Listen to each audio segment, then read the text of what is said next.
As you're listening to this show, you're probably training for a race. But how dialed in is your race nutrition? Precision Fuel and Hydration has a free online planner that you can use to work out how much carb, sodium, and fluid you need to perform at your best. Brady regularly uses this resealable 90-gram gel on his longer runs. Click the link in the show notes to use the planner to personalize your strategy for your next race. Then use the code INSIDE, all capitals, to get 15% off your first order of fuel and electrolytes and help support the show. Now let's get into it.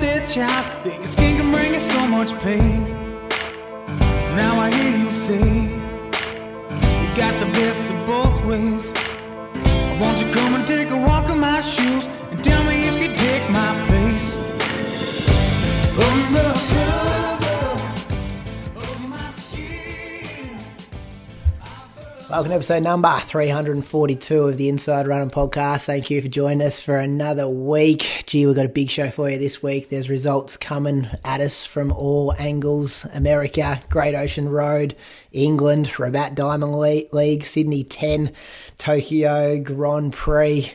It's all happening. We've got to listen to question. We've got all the other segments that you come to know and expect at the Inside Running Podcast each and every week. So thanks for picking our podcast to listen to for probably the next 90 minutes. Welcome to my co-host. I'm sure he's had a big weekend down at the Great Ocean Road. Julian Spence, the 214 man from the 2019 World Champs. How you going? Good, mate. Pretty cooked. Big weekend down there. Massive. I honestly think it takes more out of you retailing at an expo than it does running the marathon at one of these events. Oh, really? Absolutely, I do. I knocked off yesterday and I thought, holy shit, I just got to go to bed. Like, I am destroyed. And I don't think you fully appreciate it until you do actually expo.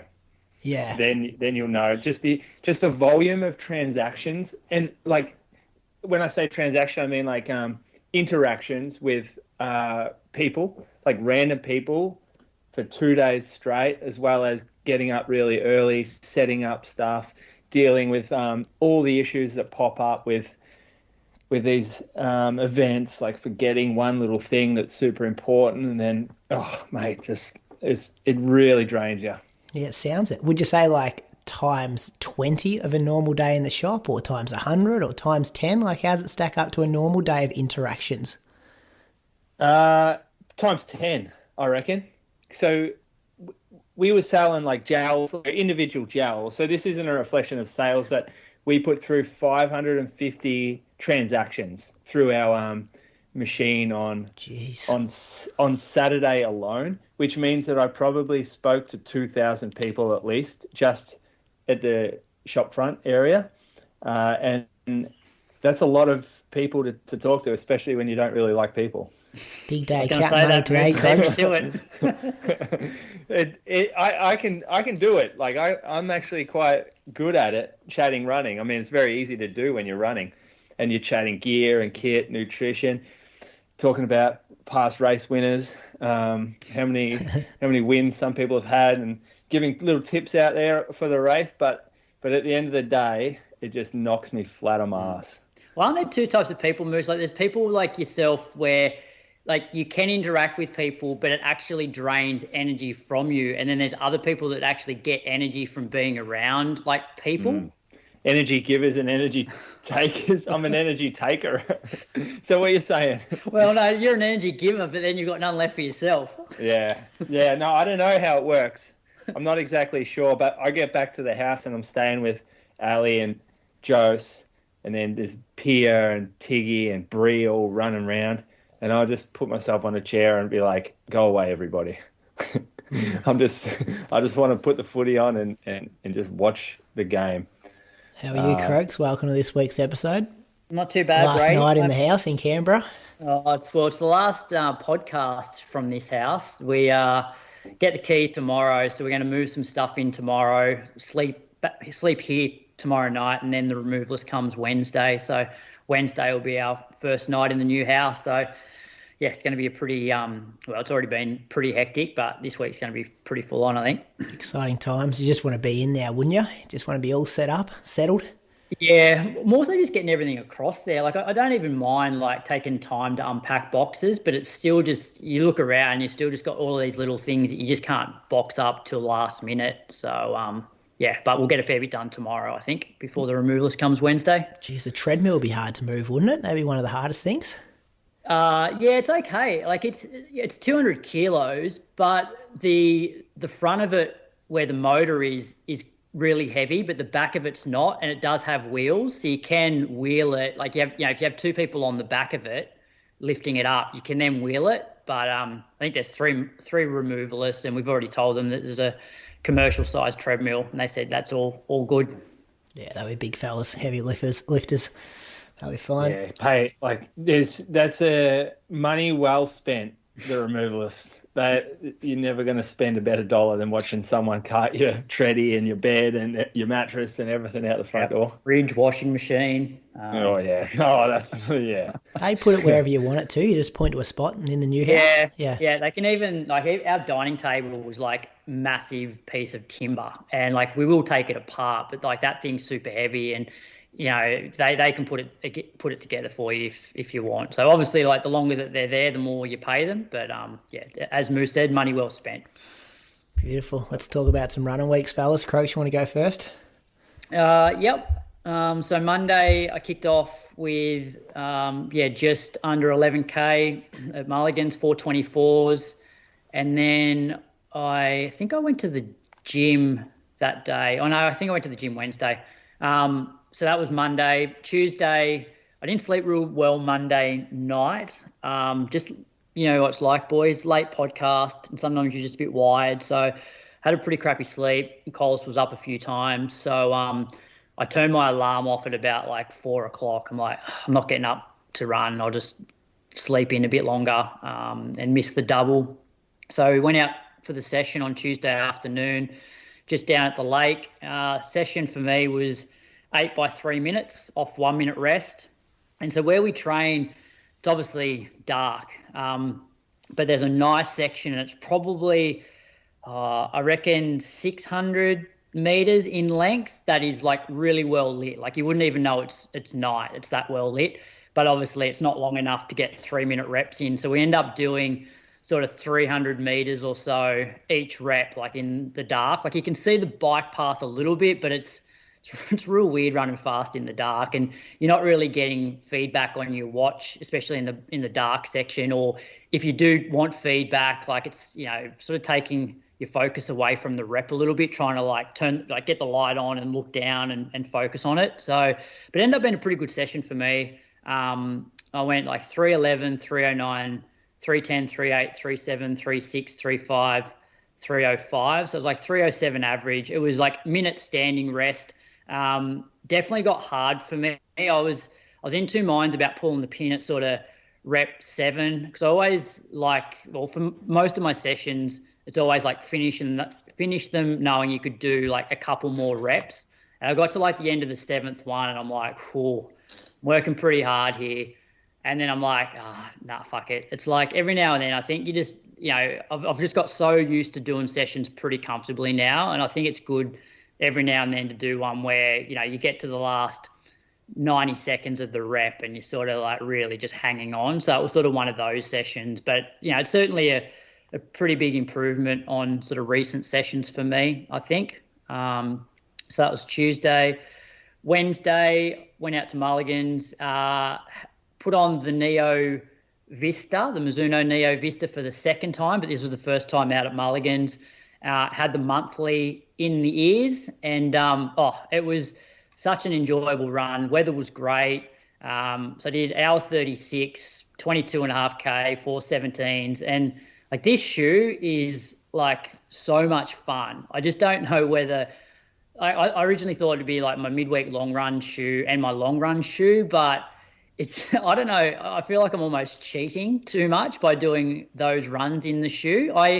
The way I would explain it is, remember when we first got the Wave Rebellion Pro, or the Zebra, and I remember putting it on at home and running down the hallway, and I'm like, this has the same sort of pop that I used to get from the original Alpha Flies, but then I didn't particularly like training in that shoe that much because I felt a little bit unstable, whereas this shoe has the pop but has the stability as well. So I feel like now all they need is to find the same pop but maybe reduce a little bit of weight to make it a really, really good sort of racing shoe. But I think we are going to review it at some point. Anyway, that was quite an enjoyable run. Went to the gym that afternoon for 45 minutes.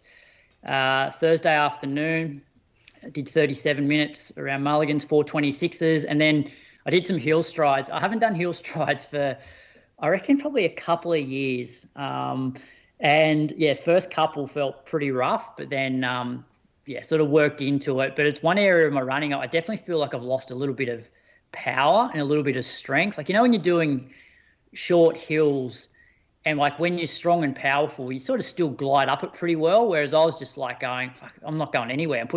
Feel like I'm putting a fair bit of force into the ground, but I'm really just struggling to get up this hill. You guys feel that sometimes? I like to think I'm still young enough to not feel that, but yeah, I've heard people talk about it before. Brady doesn't have a hill to do hill strides on. I did hill reps wait till my week. I did hill reps this week. Oh, up the bridge. Up the bridge ramp. Yeah, it's even the Strava segment's even called like bridge ramp, and I'm like, I wish you ever named that, called it bridge hill. Yeah, you should go. And is there like an undercover parking, like a basement parking that you could run up the ramp of? There's a couple of boat ramps, but I think you'd only get like 15, 20 seconds. That's all you need for these ones. Oh, yeah, for hill strides. Yeah. I'm like 15 seconds. I'm definitely no more than 20 seconds. 10 to 15, perfect. Because it's on like an easy day. So if you start going more than 20 seconds, it actually turns into a session. Yeah, sorry. What I'm talking about is an actual hill rep session. Oh, okay. Yeah. No, these are just after an easy run. And I'm definitely going to keep doing them more because what I did do was after my last one, walked down to the bottom of the hill where it was fairly flat and then just ran on the flat. And I did actually feel quite good doing that. So I think there's some benefit in it. Then Friday morning, there was a few people doing a group session, but there was a lot of people that were racing Sydney 10. So I decided to just have a bit of a sleep in and not get out of bed at 5:30. So I jumped on the treadmill for 30 minutes in the morning. And then that afternoon, I went out to Mulligan's for a session and sort of just back to the roots a little bit. Like I used to do so many tempos out at Mulligan's and another section of Mulligan's, which is called Guru Yaru. It's like Guru Yaru is slightly hillier. And on my watch for this one, because I didn't really want to get caught up in sort of pace too much and sort of compare where I used to be. So I pretty much just had like lap time and heart rate and distance. And obviously like there's a few times I could look down and like sort of roughly do the maths, but it was largely just running to heart rate and trying to keep it somewhere sort of mainly in the 160 to 165. Like it did creep up a little bit towards the end, but I felt really good on this. It just felt strong up over the hills. Felt like I was recovering pretty well on the downs. So I ended up averaging 326s for 25 minutes. Which was good. Like I pretty much did an all-out lap just before Christmas last year, and admittedly, like the weather was a bit hotter and things like that. And I reckon I ran about 3 seconds a K slower back in December than I did on Friday, and this felt significantly easier. It was pretty much an all-out race in December. That was Friday. Saturday. Hey, before you move on, did you notice anything about your Strava on this day? Not really. Why? Stuff's going on at Strava, and I've just noticed it's impact you as well. So your warm-up gets 92 kudos. Your session gets 24. They've started hiding stuff on Strava where it doesn't come up in the feed. Same thing happened to me Saturday. I think my warm-up got 143 and my workout got 22. Why do you reckon that is? I was fuming when I found out they've changed the algorithm. I'd say it's when you upload 3 things close together. Yeah. They pick one to say, well, we're hiding this because it's like irrelevant, but I'm not sure they know which one to hide. I think maybe it's because you would have synced your watch at the end of it. So all three of them would have synced at the same time. And I don't know if it's the last one was your workout or they pick the middle one. I don't know. But yeah, same thing happened to me when I did my workout Saturday. It just gets hidden from people's timelines, which is pretty shitty. Right. If you're choosing to follow people, you should see whatever they put up. Yeah, that is a bit shit. It's probably in settings. Can you change that? What you see? Don't know. Michael Kernahan's onto it. He made a post on because even his long run didn't show on Sunday, and then he made a post about it, just saying the new algorithms. Yeah, people are missing stuff. So that's when I saw that and thought, oh, that's what happened to my workout on Saturday. That makes sense. This is going to really slice and dice your ego, isn't it? I was shattered. I kept refreshing. I'm like, why am I getting no kudos for these hills? I love that Croaks didn't even notice, and I was spewing over it. Yeah. Oh, what does that say, Brady? Yeah, because it's the only time I do hill reps, I didn't get any kudos. I was annoyed. Does your phone go off with every kudos? No, I have notifications turned off. But I was at a birthday party and I just kept refreshing it going, what's going on here? Bit of dopamine, is that what it is? Yeah. Ding, oh, yep, someone's giving me kudos. It means we might have to go back to the old one upload when you're doing workouts, which I don't like doing. I'm happy to get less kudos, but split my run. Oh, yeah. Well, you don't do it for the kudos. So you were refreshing at this party just to see the number of kudos that you'd registered? No.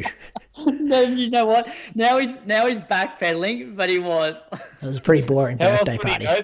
How else would he be upset by this? No, because it was very... First I thought I'd get some smart-ass comment about how there's no hills in Echuca and it's not even a hill that I'm running up and yada, yada, yada. I definitely thought that was going to happen. And then when I would refresh Strava and it would say 80 people giving you kudos on warm-up and 60 people on cool-down, but then one person on my hill rep, I'm like, that's weird. What's going on here? So I investigated further.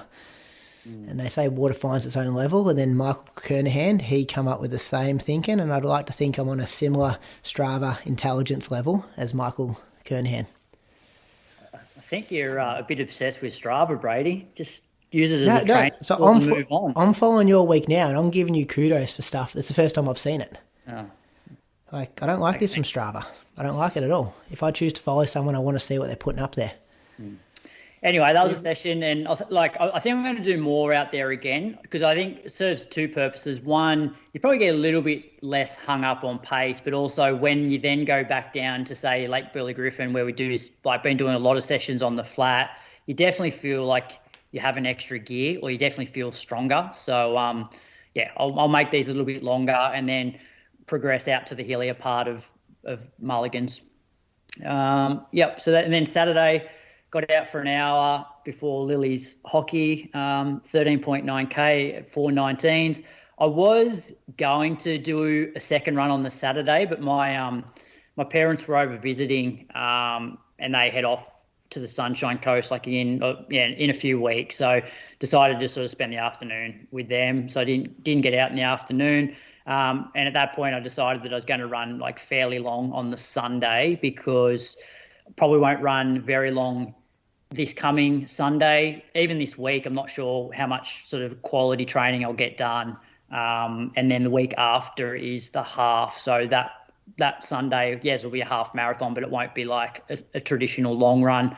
So the one thing I did change for this long run was I probably definitely took the most amount of carbs on during a long run that I've ever done. That's just a standard long run. I don't reckon I would have even taken on 120 grams in marathon sessions in the past. So anyway, I took one of those 90 gram pouches, Brady. Yeah, precision fuel and hydration. Yeah, and then just had one other gel. 30 grammer. Yeah, so I got through the pouch in the first 90 minutes and then had another gel just before 2 hours. And it's definitely the best I've felt at the end of a run. Not so much, there's times in the past when I've run, so I ended up doing 35.4K in 2 hours 25. And there's been times when my legs have still felt good after 35K. But what I think the extra carbs did was, when you start getting a bit glycogen depleted and you become a bit sort of incoherent, or you can't concentrate as much, you get a bit of that brain fog. I just felt, and when you start to get, glycogen depleted, you're out there for like 5 minutes and it feels like half an hour. Like it's a real sort of mental struggle. Whereas I actually felt really good in the last 25, 30 minutes. Like I probably felt better at an hour 45, hour 50 than I did at 90 minutes. That was quite pleasing. Listened to Road to Gold Coast. That was my longest run in ages, and a week of just over 130k. Our boy's fit, Moose. He's real fit. He's pretty happy with himself too, isn't he? Yeah. Had a few comments come in saying, geez, Croker's back. You can just tell in his voice that he's creeping up the list of his top 10 fans, like of himself. And that's a good thing. It's a good thing when he's like that, because he does get hard to beat in a week. We're not going to be there for a while again, Brady. Yeah, I'm about a month off, I reckon. And he'll be fitter again in a month. If you feel like the world champs comment last week is only because he's fit, Moose, wouldn't have made that if he wasn't banging out 130k weeks. That comment was taken like way out of context.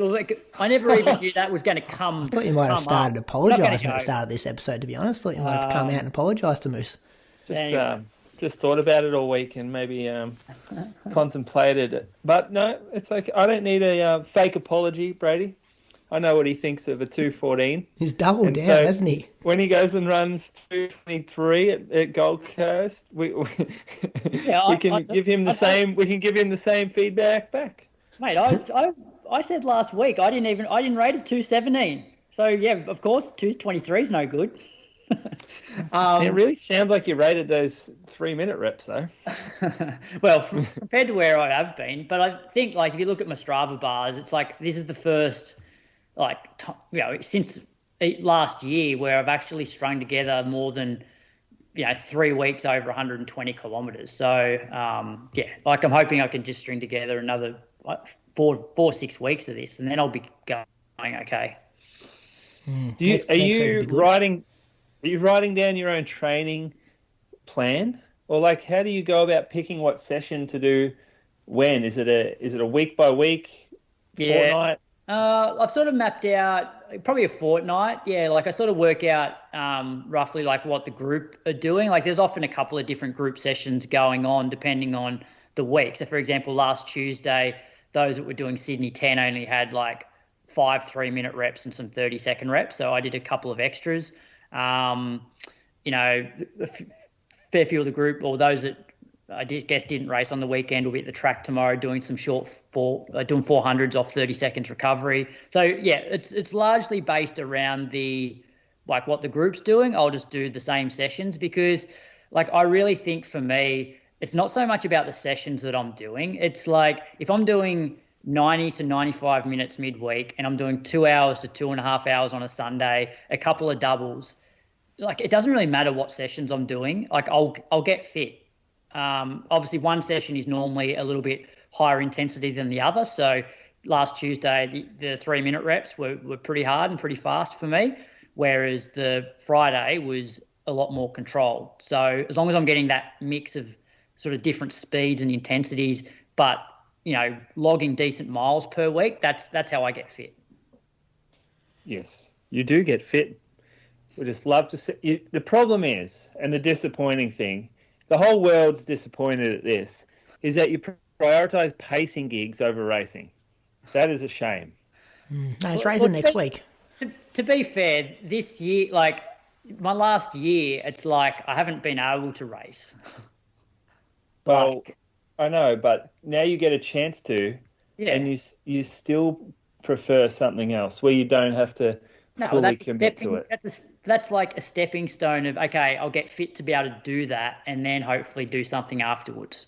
Yeah, but we're supposed to race more. Remember we talked about this? You did. You're the one that came off, was it? Yeah, but you should be. You've been racing less than I have. Mate, like the racing, as I said, I could take it or leave it. I get just as much satisfaction out of banging out 35k on a Sunday morning. I know you do. Yeah, so, yeah. Run for different reasons. All right, Julian Spence, tell us about your week. Oh, well, my week is not as impressive. I struggled through it. I got in running where I could. I did have one run that still showed that I've got some some sort of potential at the moment to launch off. What was the first day? The 13th. Yep, ran 50 minutes in the afternoon. Can't really remember that at all. Yeah, geez. Oh, yeah. Ran down and saw Ali and the girls were riding their bikes down at the park. So then I added on after that. I wore the Neo Vista as well that night, Croaks, and I got my own comments on it. But yeah, we'll leave it for now. You're not fit, Moose, so it's like no, I'm not. Maybe it doesn't matter what shoe you have on at the moment. Maybe that's the reason. No, I've had some shoes on I really liked though. Okay. So it does that. Yeah, no, I'm comparing. Maybe I'm comparing it to the greatest of all time though. So it's not a fair comparison. I ran real early on I had Tuesday off, so I ran real early on the Wednesday morning. Headlamp came into effect, and I've just tried to let people know how good this Neo RL is. Yeah. So it's the Petzl Neo RL. This thing here, if you're running every morning, like running's a big thing in your life, and you want to make running in the dark as comfortable and as pleasant, enjoyable, and as safe as possible, then this thing does it for you. You never run in the dark, Brad. Maybe at night on the track, but Brady, you would appreciate this thing. High lumen count. Sell it to me, Moose. How many meters in front of you can you see, Moose? Can you run in the middle of the bush? Because I hate it in the middle of winter when I've just got to stick to the local residential streets where there's street lights. Hey, this thing has 50. This is a car headlamp. This is I think even maybe more than one car headlamp.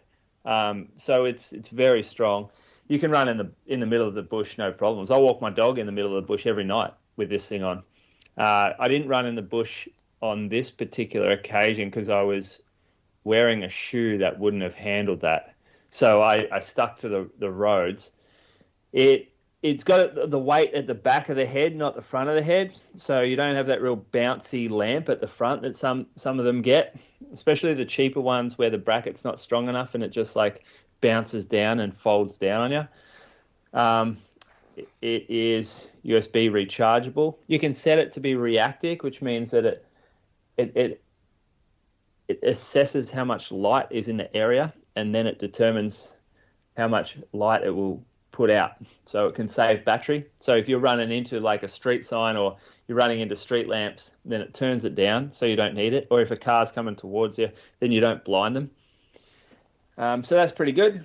A lot of lumen. The best thing is it's just so bright. Could you run 3-minute K pace with it on? Yeah. Or could you do workouts?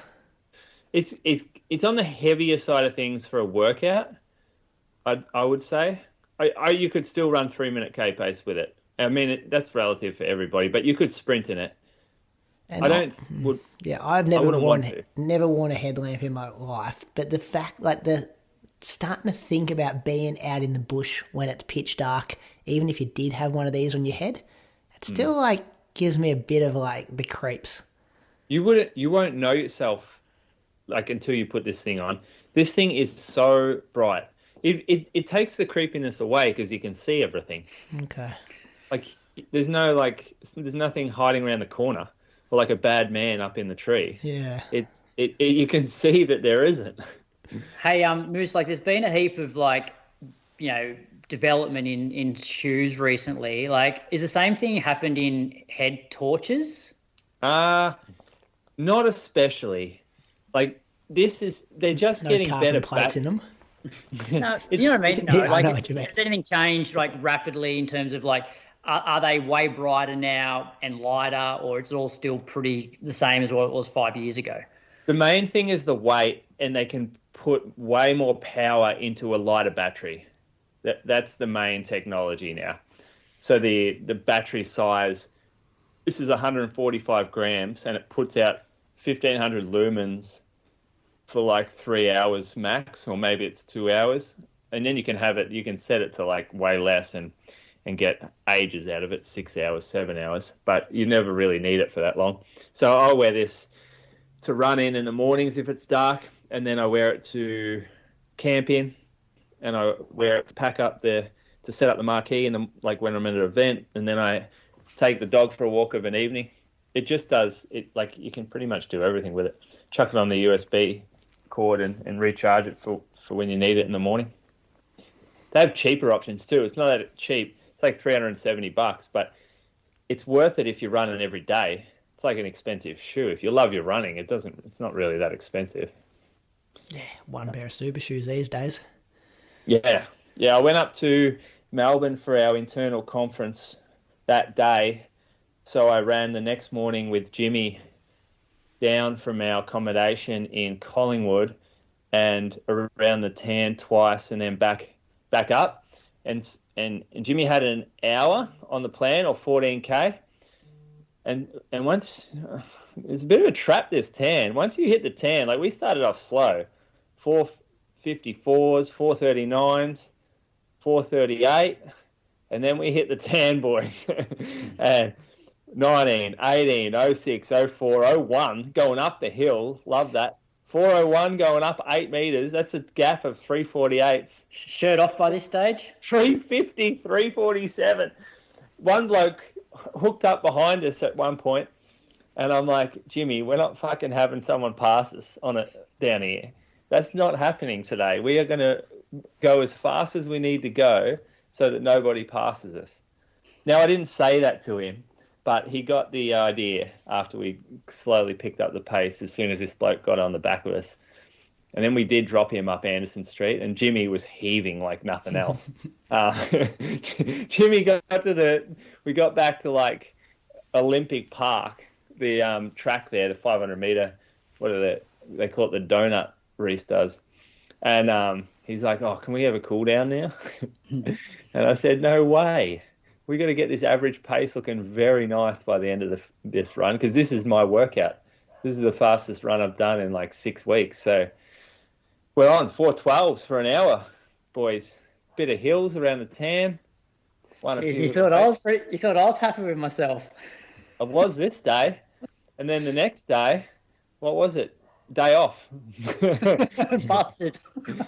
Next day, I had to pack the freaking van to go down the coast and set up. I was going to run that night, but by the time I got home, it was like 7 o'clock, 7:30, and up the next morning, I ran at 6:30 in Apollo Bay. So just ran along the foreshore. It was a beautiful morning on the Saturday morning. I had to start work early to get going, and no, that was Sunday morning. My bad. What's happened here? Oh yeah, the Saturday morning was actually the Brockman run. So I forgot to start my watch again after stopping it. And I'm like, I actually want people to take my total time because that's reflective of what the run was. So I put up the title is Take My Brockman Time, which is I think what we should call it from now on, like the total time. Elapsed time. Elapsed time, yeah, not moving time. Moving time I didn't want. Actually, what is it? What are the actual names of these different times? If I go into it, analysis. Activity time and elapsed time? Yeah, so this Strava's given me 28:44, but my elapsed time was 38:10. So that's what I wanted, 38:10. Yeah. Anyway. Then I did run Sunday morning real early as well. Wanted to get out for 45, didn't get it. Got 35 maybe. Worked all day. Was supposed to run today, but I was pretty cooked. I went for a surf this morning in Apollo Bay and then packed up, and I'm starting to do all my orders now. We'll get to your weekend when we start talking about Great Ocean Road Marathon results, hey? Yeah, sure. Happy with that? I'll whistle through this one because I didn't do much. Monday, 55 minutes easy at 4:50 pace. Tuesday, 70 minutes easy and some strides.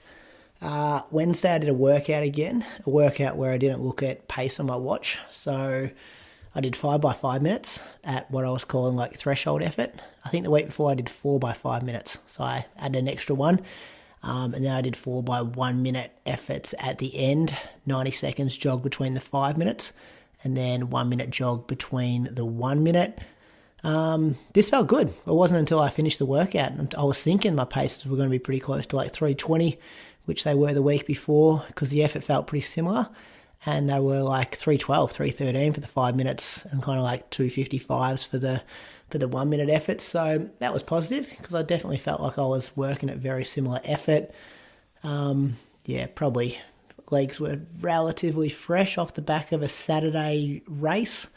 So I intentionally moved that workout from Tuesday normally to a Wednesday, just to get the extra day recovery there. Thursday, 60 minutes easy at 4:45s. Friday again, 60 minutes easy at 4:37s.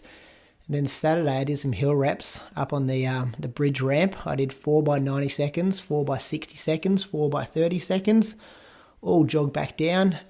As I said before, the Strava algorithm got me. And yeah, it was nice to be. I like doing hills. Not that I rarely do them, but I just love the fact that you just run, kind of pretty hard up them, and you don't have any data other than your time that the rep's taking you, and then you just get plenty of time to jog back down and recover. And I wore the first Saucony Endorphin Pro, which I like for like hill reps. The white one with the white ones, yeah. That's a good shoe for hill reps, isn't it? Like, you don't want too chunky super shoe for hill reps. I use that for hill reps as well. Do you? There we go. Yeah. Two blokes, very similar in terms of how much money you like to spend on shoes. Well, considering that they're 6 years old right now, 7 years old. But when do you wear that shoe? Well, I wore it for the first maybe 6 months I had it. Yeah, but how many Ks did you throw in it before you retired it?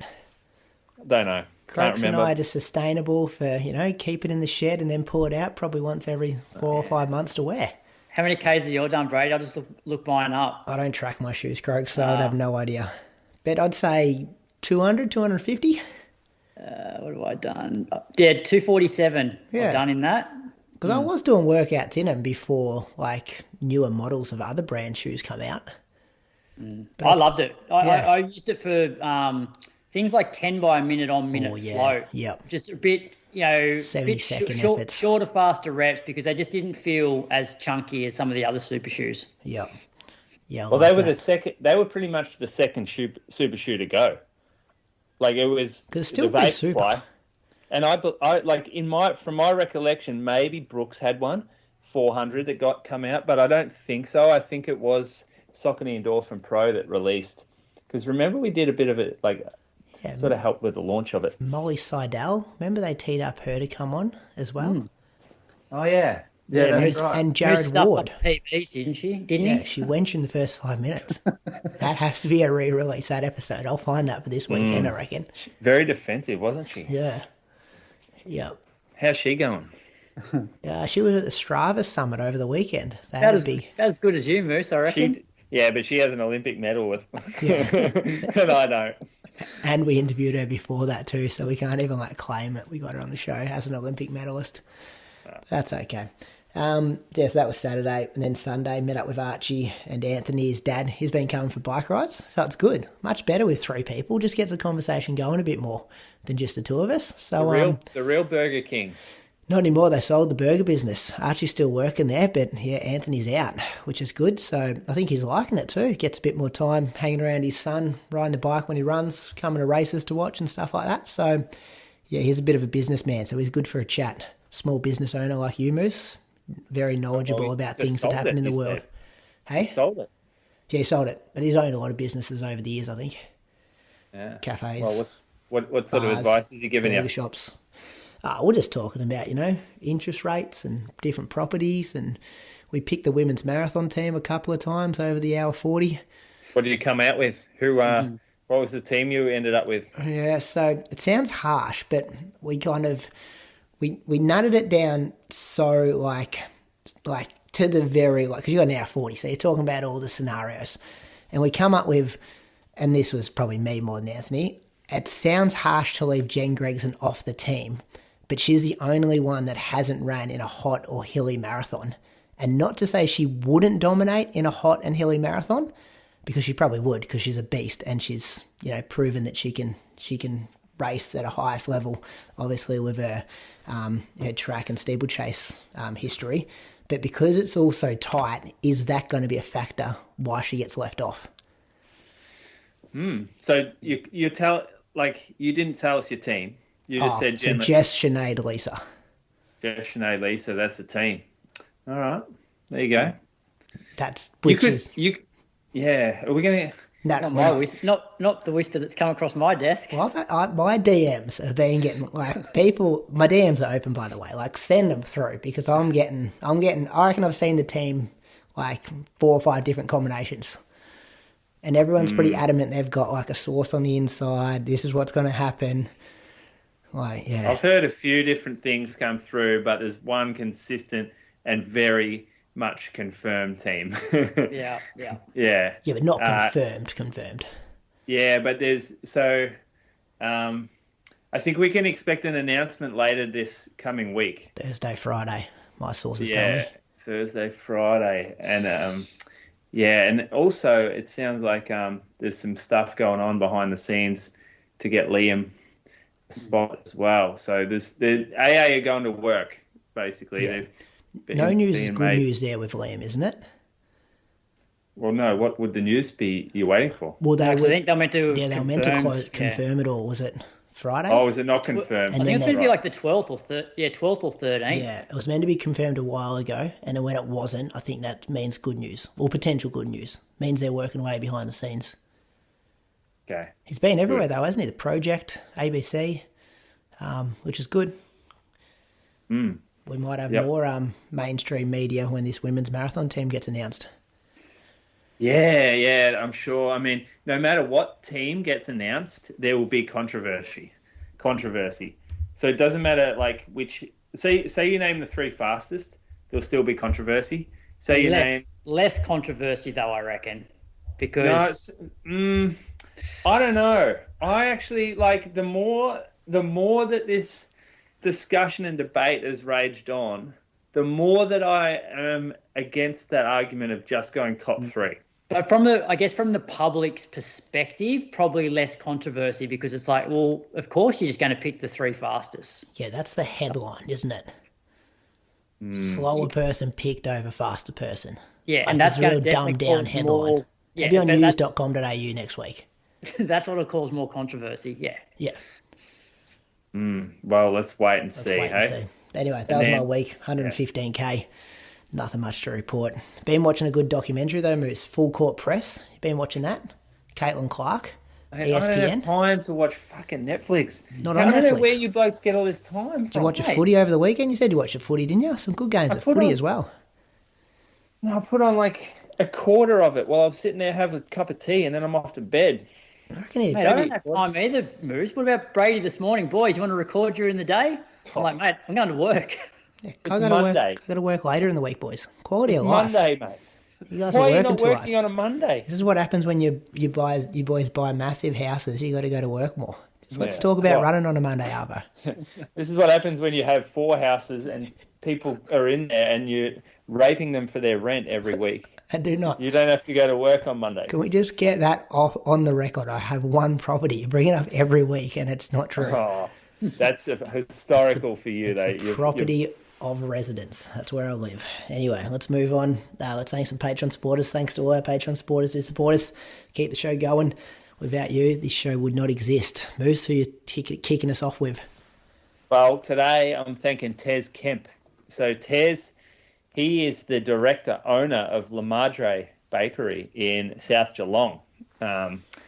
You've probably had some La Madre sourdough, whether it was at a cafe where you had lunch, maybe eggs and bacon somewhere, and you have that beautiful toast underneath. But amazing bakery. They're now in South Geelong, but I actually went to the bakery a few times, and it was in Bell Park, up closer towards where Bree lived, and awesome Geelong business and really nice bread.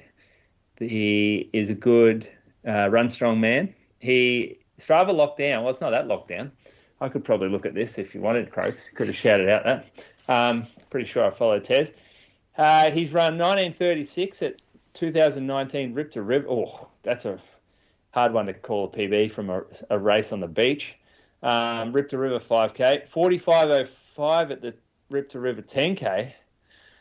These aren't good races to be pulling PBs from.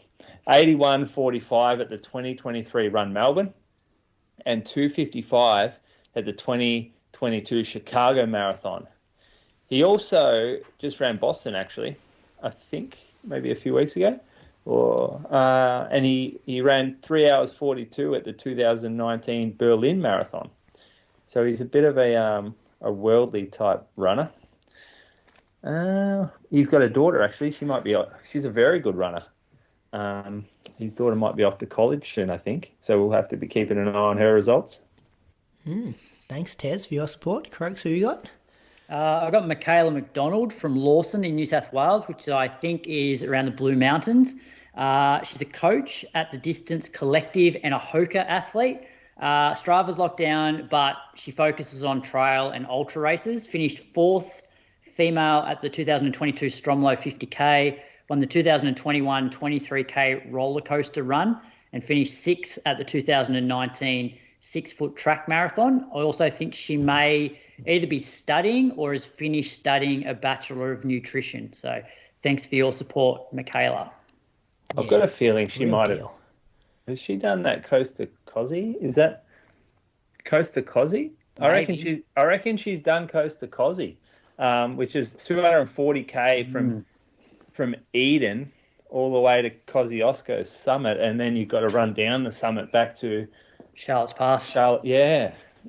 Should we do that one, you boys? Want to sign up? I haven't ever really felt the need to do that.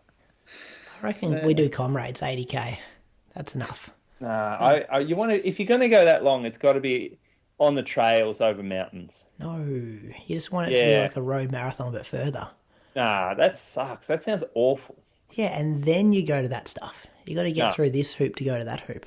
I reckon you go to the trails if you're going to go this long. I mean, Coast to Cozzy is not even trails; it's bloody road. 240K. You seen the crowds at Comrades and stuff though?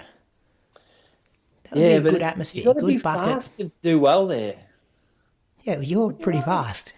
Nah, you're 214. You're a 214, man. Come on. Oh, dust off the BLK kit from Doha and wear that. If the atmosphere is like the tan, I'm probably still a 214 man. But no, you got to get on the trail. You should do Surf Coast Century one year. That's what we got to do.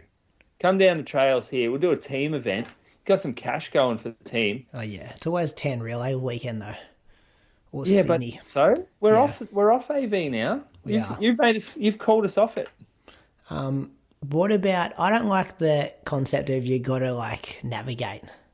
You don't have to navigate. Comrades, you're not going to get lost. You just stick to the road. You wouldn't. You don't have to navigate these ones. Didn't Watto get lost, or Johnny Dutton or someone down at Surf Coast one year? Yeah, but those guys are idiots. Right, I'm going to thank Charlotte Morrison from Ballarat. Appears to be a triathlete. Has ran at 19:20 at the Albert Park Run, 41 minutes for 10K, which was off the bike, and 88 minutes at the 2022 Run Melbourne Half Marathon. She's the big dog at NAB Agriculture Bank, a real farm girl. She wears RM Williams, that type of setup. I don't know who's read this. I don't think it's Croaks. Moose once let her win a swimming race against him in Noosa. She's got a real hoof on her, which is another word for nose, if you're listening from overseas. Bit of Australian slang there. And won't give the size away. No, it's not a nose. It's a hoof? You idiot. What's the other word for a hoof? For a nose? Schnoz? Honker. Honker is a nose, isn't it? You know what a hoof is? Yeah, sure. I now I know. Don't you read? Don't you know? What's another word for your nose? A hoof is like... Honker? Is honker a name for a nose? I go It doesn't say honker. Schnoz? Yeah, I know. I'm getting confused because someone's typing this in. Oh, honker Brady. meaning. It's up there with Grand Prix. Yeah, I've got one of those coming up later on. I've got to make sure. Honker. Oh, no. It doesn't say honker. Nose. It says nose. hoof. I knew I was right. Honker, nose. Sorry, Charlotte. Sounds like you got a big foot as well. But Moose won't give the size away because it's large. which I should have read that bit first. That would have told me it was a shoe. Oh, Not a Brady. nose. Anyway, I've got to start proofreading these things before I start talking. Running news, thanks to our Patreon supporters. Road to Gold Coast Friday morning. That crew is off and running. Thanks to all the people who support us on Patreon. We hope you enjoy that one. Hey, good bunch of characters. Special guest coming in this week's episode as well, I heard. Might be this week or who next. We got there? Next week. One of the coaches is coming on. Al. One of the coaches. Oh, good. Start telling old Craig Mottram stories and stuff like that, they reckon. Oh, we should get him on for a proper interview. Yeah. We'll see how he goes for like 10 or 15 minutes. I thought he'd be, wasn't sure how open he'd be to sharing some of his stories, but Zaka reckons he's ready to go. Oh, we'll test him out a bit. The guys can test him out, and if he's a bit of a mute, then he might struggle on the main show. But if he's good, we'll get him straight on. Book him for 60 minutes. We've got heaps of run news here, so Croaks are going to kick things off with the Grand Prix over at LA, Croaks, USATF. For some reason, when I heard this title, I thought the fields wouldn't be as good as they were. Yeah. Correct? Like 100%. And because when we recorded last week, all we knew that Ollie Hoare was running, the fields weren't released, but Dave Tarbottom said Ollie Hoare's running plus others, but it's not public anywhere. But then when you saw the fields and you saw the results, like this meet was better than the Diamond Leagues, especially from like the 5K. So we'll start with like the men's 5K. It was won by Selman Braga. And Stewy finished 10th in 12:56.07, which is a PB for Stewy. It's also underneath the Olympic qualification standard and only 0.31 of a second off Craig Mottram's national record. Morgan McDonald finished 12th in 13 minutes, 0.48. So also underneath the Olympic standard. That would put him third fastest Aussie of all time. So he's pretty much locked his spot for the Olympics. And Jackson Sharp was in the B5K and ran 13:17 to finish 10th. So the fact that Stewy finished 10th, running 12:56, that is as deep as a Diamond League. Yeah, I'll say. What about the B race? Imagine coming third, running 13:17 in the B race. Yeah. To come 10th. They all kind of come across the line pretty close as well. Was it a close 10th? What, for Stewy? Yeah. I think it was one in 12:51 or like low 12:50s. Kicked down to 52 or something, didn't they, Braga? Yeah, but then there was a big chunk between probably like 12:54 and 12:56. Yeah. But that's it's good for Stewy because he got real close in that Diamond League to the standard. Now he's got it. Morgan's got it, and we sort of said in a few episodes ago that looking at the national championships, it was like although Ramsden beat Morgan, you always felt like Morgan and guys like Kai Robinson were probably more likely to get closer to 13 minutes than maybe what Ramsden would. Ramsden's just really good off a slower race to be able to kick home. That was the men's. Women's. So Morgan I'm just looking at these results. Morgan comes second last, running 13 flat.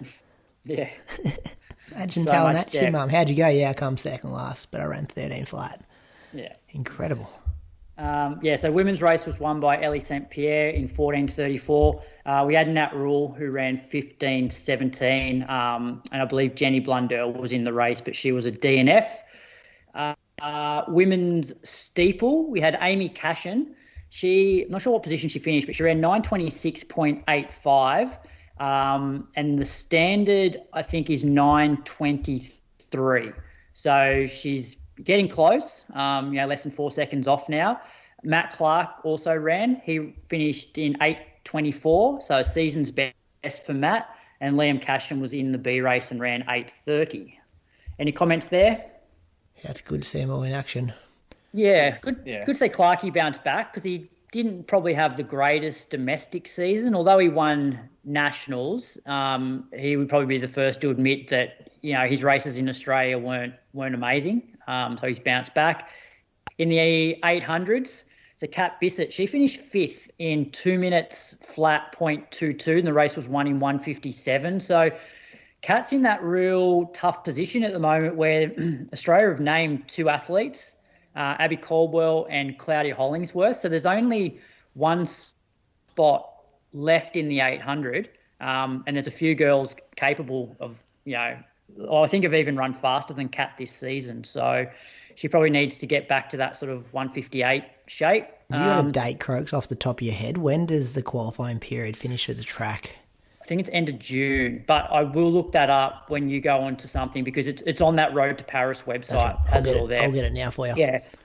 In the men's, Peter Bowl was 7th in 145.87. The race was won by Bryce Hoppel in 143.68. Jake Whiteman, he had his first 800 for the season, ran 144.1. So that's a good sign for him a week out from the Prefontaine Classic. And in the men's 1500, Ollie Hoare got the win in 334.73. So not fast enough to get under that Olympic standard. Jesse Hunt was 5th in 335.38. Cam Myers 8th in 335.59. I think Cam made a pretty bold move and was actually leading at one point. And Ollie sort of, a bit like the Com Games, he seems to have that really good change of speed down the home straight, sort of run past a few people. And just another note here, Matt Centrowitz, who sort of hasn't done a lot for a few years now, but he finished 3rd in that race. So it's a good sign for him. Yeah, US trials coming up. End of June. When is the trials? I'm not sure when the trials are, but the qualifying period finishes end of June. Are we getting worried about Ollie Hoare not getting that time? We've got 3 Australians who already got the time. He got 5 weeks, so he's probably got 3 more chances. Where's Ollie in the rankings? He's not even on here. So I don't know if it's been updated since the weekend, but it goes Stewy, Adam Spencer, and Cam Myers all have the time. And then you got Jesse Hunt next best ranked, then Jack Anstey, Cal Davies, James Hansen, Matthew Ramsden, Jai Edwards, Connor Whiteley, Sam Blake, Jude Thomas, Will Lewis. So I assume I assume once Ollie gets, because how many results do you need?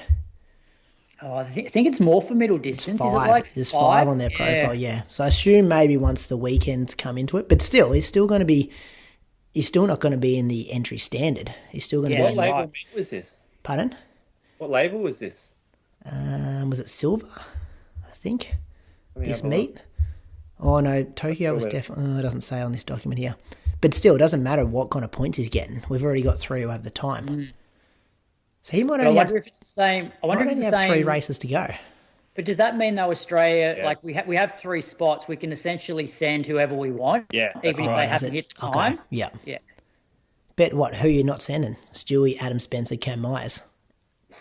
Well, probably Cam at the moment, Yeah, he just beat him head to head twice. Yeah, Ollie's beaten him in the last 2, and it's funny with Cam because he's been on this massive run. He's gone from basically a 343 guy and last season pretty much every race he did just got faster and faster and faster all the way down to 333. And then came out even during our domestic season and was pretty impressive, whereas you sort of feel now that, look, and at some point you can't keep taking massive chunks off, but don't want to call it a plateau, but he's definitely finding it harder now to take the next big step to that sort of low 330s. But, he's only 17. Have you watched the footage? Was it pace poorly? No, I haven't seen the footage, but did you see the end of it? He was in front though, wasn't he, at one point? No, I haven't seen any footage at all. I think he made a bit of a bold move and was sort of leading and then got run down in the home straight. Because you think these guys this far out, people who still haven't got the time, you think they're, requesting a pretty quick pace to get set. Anyway, just put a watch on that. Just be aware but not alarmed. Yeah. All right. Do you want to go to Tokyo, I reckon, Brady? Yeah, so the Seiko Golden Grand Prix, which is in Tokyo yesterday afternoon. Croaks was watching. He was filling us in on the Australian records going down there, and I'll start with that. Rose Davies, amazing run. Ran 14:41.68 to break Jessica Hull's Australian record, which was 14:43.8. She got the win. I'd like to say we thought this was maybe coming off what she was doing domestically, but probably another 5 or 6 seconds quicker than I thought she was potentially going to go. I definitely didn't have Jess Hull's record in danger, kind of alarm bells flying last week when we were kind of knew that she was going to race here. So phenomenal, so strong, so fast as well. She's got that combination of being strong and also having a massive kick towards the end. Izzy Bat-Doyle, that was the other Australian in the race as well. She ran 15.08 for third. I think Sarah Billings and Georgia Griffith may have paced it, Croaks. You might know more there after they did the 1500 earlier in the day and went first and second with 404.6 and 405.3. And then Matthew Ramsden was the other Australian in action. He ran 13.38 for 13th, which to your point earlier, exactly, Croaks, won nationals, but you weren't thinking he was going to be a guy breaking 13.05 qualifying time. No. Very inconsistent, old Matt, isn't he? Like, he'll come out and run a 13.17 and then next race will be 13.40 and then, next week he'll come out and run 13.04. Yes. I don't think anyone else races as much as he does in Australian elite running. Like, he's on a start line most weekends, I reckon. Yeah. Whether it's a 15 or a 5. He did miss one of those Diamond Leagues. I wonder if he's been sick or injured or something recently, which was weird to see him miss one. He's not racing though. Yeah. Like he's always there. And he'd travel more than everyone too. I reckon he spends the least amount of time at home by the looks of it. He's had an interesting career. Like, he's always had these like glimpses where like he sort of goes missing a little bit, and then he comes out and he's like, wow, Ramsden is the next big thing. Like, remember, it wasn't that long ago that he was pacing Jeptegei to a world record. Remember that? Yeah, he did all those pacing jobs. Did a couple in a row, didn't he? Yeah. And then he was running those, like, around COVID, like, he was running, like, really fast as well. Yeah, that 3K he did, 3K time trial, and, like, 7:30 something, 38 maybe, or something very, very fast. Yeah. Anyway, get back to Rose Davies, Australian record, 14:41. Do you think she had this in her this quick? Oh, like, I think when she ran that 14:47... like, I could see that one coming just based on what she'd been doing here domestically and, like, how quickly she was closing and leaving the other girls. Like, 14:41, like, at that sort of level, like, taking another 6 seconds off. Like, and what you got to remember is she won this race by quite a bit. Yeah, she had a couple of pacemakers, but it certainly wasn't like Diamond League, jump on a train and get dragged through. So, this is getting super, super world class now. Like, won't be long and she'll be like in the 14:30s. Do you think just having Moose, do you think having her training partners though, being able to control the race that way is more beneficial than being sucked along at a low 14-minute Diamond League 5K? Yeah, potentially. But I wonder how long those girls went for, because there would have been a period where she would have been running solo. Yep. Yeah. Do you think after having watched her race this and from what you've seen in the past, that she has the tools in her shed to go and compete in the final at the Olympics? I think when you say compete, you mean like come in the top 10, make it to the final? Like be a player in the race. It's hard. Those women are they're low 14 ladies, aren't they? Yeah.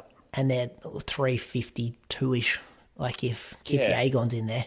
I don't think competing for a medal, but I think coming top 8th, 10th is definitely something she can be aiming for. Even making the finals a win for her.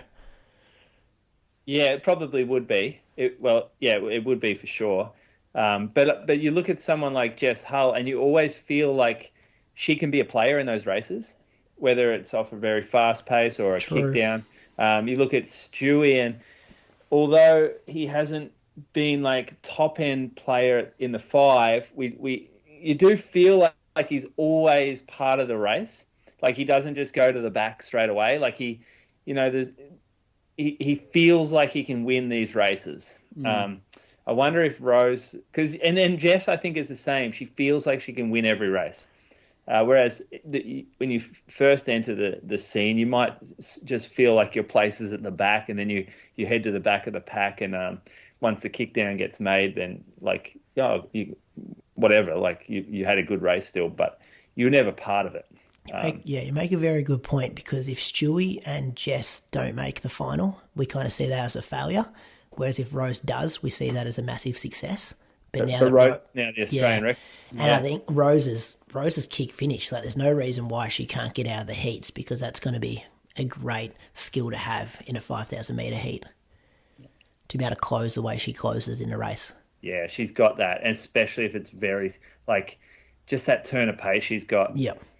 And Moose, when you asked a question about whether we can see her being a player, like, I guess we've never really considered it before because she's never been at this level. Like, she's always been, like, up until a few months ago, it's like 15 minutes. And so at that, it's like, no, she can't. And so what we need to see now is her in a few more of these Diamond Leagues to see whether she's, I guess, racing it the same way that like Jess Hull's racing, where she's actually like in it right till the end. Because we haven't been able to. Yes, she's been in Diamond Leagues, but she's been like a low 15-minute runner, not a 14:41 runner. Yep. Yeah. She'll have to take a lot of confidence from that, though. She now belongs on that world stage. What else we got, Croaks? You want to go back to Rabat Diamond League? Yeah, so there wasn't much of an Aussie focus from the Diamond League. So quickly run through some of these results. Wanyonyi got the win in the men's 800, 143.84 to beat Kinyama, 143.98. Prudence Sekgodiso, she won the women's 800 in a world-leading time of 157.26. Men's 1500, Azadine Habs from France, who's a sub-330 guy. He won in 332.86, beat the UK's George Mills, who ran 333.47. Women's 5K, Medina Issa, she ran 13:34 to beat Fotien Tesfaye in 13:34 as well. There's 0.05 of a second between those two. So, like, thinking about Rose's run, like she's 6 seconds off these girls, which, is not that far behind. And then in the steeple, El Bakkali, he opened up his season with an 809.40. Had a narrow win over Gednet Wale he ran 809.78. He ain't losing in front of his home crowd, El Bakkali. Slow for him, though. You don't see him running that slow normally. He doesn't mind hovering out the back and just doing what he has to do. True. He's probably one of the most entertaining runners on the track, I reckon, El Bakkali. Then the Sydney 10 happened yesterday as well. Archie and I are jogging around saying who's going to win Sydney 10, thinking it's going to be Ed Goddard for sure. Ed Goddard never loses races in Sydney, just rocks up to all of them, takes the win, get home, check the results. He comes second. Sam Clifford got the win, 29.01. Did, yeah. And pretty good initiative from New South Wales Athletics. I jumped on their website or their Facebook page or whatever yesterday morning, and they had a live stream of the finish line. And then as the runner was approaching the line, so maybe, 50 metres out, their name would actually pop up and it would have the clock continually running until they actually crossed the line, and then their official time would be posted. I'd never really seen that before on a live stream. Yeah. I wish I knew about that, yeah. Yeah, so Sam Clifford 29.01, Ed Goddard second 29.22, and Daniel Dreyer from the ACT was 29.53. In the women's, Abigail Norberg, she got the win 33.12. Stephanie Kelly second 33.56, and Rebecca Lowe was third in 34.04. Unfortunately, because I read the preview of the race, and I thought both Eloise and Lisa Waitman were meant to be running, but I know that Lisa pulled out, I think, the day before, but I'm not sure why Eloise pulled out. What do you know about Lisa pulling out? Did she say why? Don't know. No, just I think she. No, wasn't there an Instagram post, right? Well, she commented on the New South Wales preview saying, unfortunately, I've had to pull out or something. Yeah, so I'm not sure why. See if I can find it while you're talking. Maybe something to do with the marathon selection. I don't know. Did you like Reese's joke about this race on Road to Gold Coast? Yeah, I loved it. It's now the Sydney 10, not the Sydney 9.6. Yeah. It's certified now, isn't it, Croaks? It's certified now, but he didn't mention that I actually beat him in the 9.6K race. We love bringing up Sydney 10 results. It's still like the Strava photo. I was looking at that just before when you were recapping your week when you were beating Stewy. How good is it there? Hey, that was a good day that day. I've got it here. It is with the utmost disappointment that I have to withdraw from the race this weekend. I've been preparing meticulously for another wonderful experience with the New South Wales running community, so making this decision was not easy.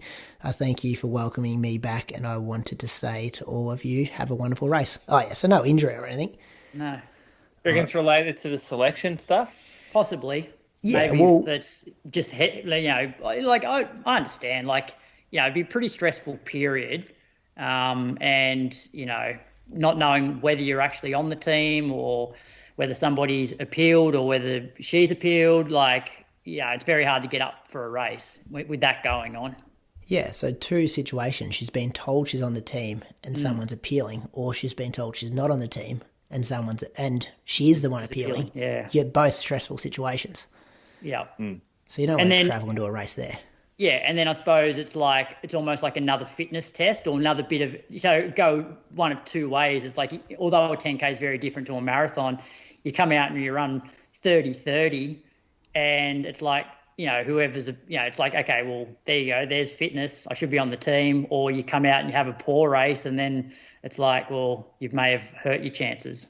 But yeah, who knows? Great Ocean Road Moose, let's jump to you next. Yep, so another shit day of weather down there. They got some horrid stuff, not quite as bad as last year, which was all-time apocalyptic stuff. This year we didn't have as strong of a wind, but it was more wet. So more rain, less wind, but it was still very windy. The ultra marathon run is 60K. James Riggs, 3:56, and Grace Tame, who is... I'd say she's reasonably famous in Australia. Australian of the Year. Australian of the Year, yeah. Well, there you go. Yeah, former Australian of the Year, wasn't she? You're always an Australian of the Year, though, aren't you? It's like if you're an Olympian. No, you're not, because it's Australian of the Year. Yeah, Australian of the Year 2018. Yeah. Well, yeah, you're that. You're Australian of the Year 2018, or whichever year she was. Was it that? Oh, it's a good guess from me if it is, but somewhere around I reckon it was a bit later than that. Anyway, she won. The race, the 60K, 4:43. The marathon, Johannes Mochman, who is a 2:10 guy from Germany who was 9th at London Marathon back in April. He ran 2:36. So not incredibly fast. I think he had a couple of bathroom stops, which may have slowed his progress. He was the winner. And then Miriam Dowie ran 3 hours and 4 minutes. So this is 44K as well. This ain't 42.2. So Miriam Dowie's ran 3:04 for the 44K, and she's won that. She's from Tassie, so that was a couple of good runners winning that race. In the half, the men's field, Brett Ellis won 76 minutes, so not very fast this year. Not as deep as previous years either. Except for the ladies' field was loaded in the top three. Andrea Sekgodiso, she's a Olympian from Canada. She ran 81.27. She beat Sarah Klein, world champs rep. She ran, don't know what she ran, but it was a sprint finish between those two. And they just dropped Ali, who was, I'm going to say, 10 seconds back. Within the last, 500 metres, I'm going to say the break was made. So they all ran together the whole way. It was a bit of a tactical race, we'll call it. I think some were at the front longer than others, according to the race report. And yeah, big name field there. And so what happened last year, this race wasn't won very fast by more of a local athlete. And I think what people look at the following year is they go, oh, that's some easy money. I'm going to head down to there. They only run this time to win that race, and they get heaps of money. And they all turn up. They all turn up. And then in the half, they looked last year and they saw Andre Waring running bloody 65 minutes or something and thought, well, that's a bit of hard work. I'm not going down there. And so no one showed up.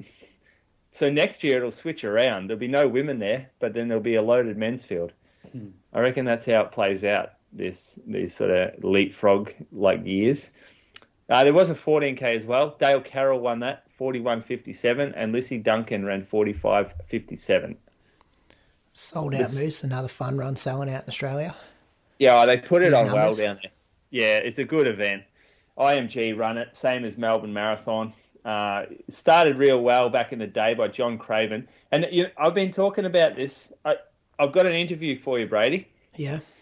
John Craven.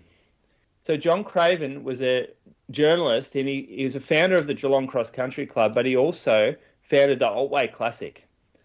And you remember the Otway Classic? Oh, yes, I do. I've heard of it. It's like used to run in teams. like a stage race, wasn't it? Yeah, stage races. But they They'd used get to auctioned get off. proper big dogs get down there. So he was bringing in the what country were they from? Tanzanians, when they were big, when they used to run against Mona. Had Rod Dixon come over and run it. It was high level racing multiple times a day. It was like a Tour de France style where you would go from town to town along the Otways, and you would run like 3 times a day. It was famous back in the day. You can't find any information on it. But then he finished that, and then he started the Great Ocean Road Marathon. He'd be a great interview. He would have some awesome stories from back when the Otway Classic went on. I reckon you should do it. You know more about the context. I love how he goes, Brady. I got an interview. I know nothing about the Great Ocean Road. Brady has all the time, Croaks. You would know more about it though, Moose. The environment and the history and stuff. I'd have to do a lot of research to be comfortable doing that one. Yeah, well, I will set you up with it maybe. It was the corporate. The teams were corporate back too, weren't they? So yeah, they were. Be There was running like for Big M and that. Yeah. Big M. There's a milk one. There's always a milk one. Pure milk maybe or something like that. A bit of money involved. And they would have a big auction to auction off the athletes. Yeah, I can't remember that. I don't know much about it. Supposedly, yeah. I just heard stories over the years as well. But it would go down to like, there'd be people of our kind of ability. We'd be the 7th or 8th person on the team. Yeah. And the shortest race was like a 400 metres. I'm pretty sure there was a 400 metre race, but then you do a race in the morning, so you need someone with a bit of speed on your team to win the 400. And it sounds so interesting. Yeah, it'd be cool. Yeah, tee it up. I'll do it. I'll find some time. All right. Oh, yeah, I will. Help me with the notes, because a lot of that stuff you can't Google, which is another reason why it's important to do those kind of interviews, because it's information that's not readily available. I was talking to Mona on Sunday at Great Ocean Road, and I said, I was trying to explain to Jimmy what the Otway Classic was on the drive down, and I said Google it, and all it comes up is a bike event, and there's no information on the internet about the Otway Classic, and I'm like, we got to record this, and Mona said the same thing. He's like, get him on now before everyone forgets, like document it, because it could be something that you could do in the future, like.